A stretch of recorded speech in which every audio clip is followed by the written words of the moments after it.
আচ্ছা ভাইয়া, আপনারা কি তিন বন্ধু? হ ভাই, আমরা তিন বন্ধু। আচ্ছা ভাই, আপনি কি বিয়ে করছেন? হ ভাই, বিয়ে করছি। তো আপনি কি প্রেম করে বিয়ে করছেন নাকি পারিবারিক ভাবে বিয়ে করছেন? ভাইয়া, আমি ফ্যামিলিকে খুব ভালোবাসি, তো তাই আমি প্রেম টেমও পছন্দ করি না, তাই পারিবারিক ভাবে বিয়ে করছি। তো আপনি কি পারিবারিক ভাবে বিয়ে করে সুখে আছেন? না রে ভাই, বউ নিয়ে আমি আল্লাহ সুখে নাই ভাই, খুব পস্তাইতেছি ভাই। ও আচ্ছা ভাই, আপনি কি বিয়ে করছেন? হ্যাঁ ভাই, করছি। তো আপনি পারিবারিক ভাবে বিয়ে করছেন নাকি প্রেম করে বিয়ে করছেন? আসলে ভাই, আমি একজনকে অনেক ভালোবাসতাম, আমি প্রেম করে বিয়ে করছি। তো আপনি প্রেম করে বিয়ে করে কি সুখে আছেন? না রে ভাই, প্রেম করে বিয়ে করে আমি আল্লাহ সুখেও নাই ভাই। ও আচ্ছা ভাই, আপনি কি বিয়ে করছেন?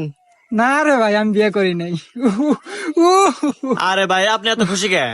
আরে ভাই, বিষয়টা বোঝেন নাই। ও পারিবারিক ভাবে বিয়ে করে খুশি নাই, এ প্রেম করে বিয়ে করে খুশি নাই। আর আমার খুশি হওয়ার কারণ, এখানে দুজনের বই আমার হাতে লাইন মারে। दुश्मन न करे दोस्त ने वो काम किया।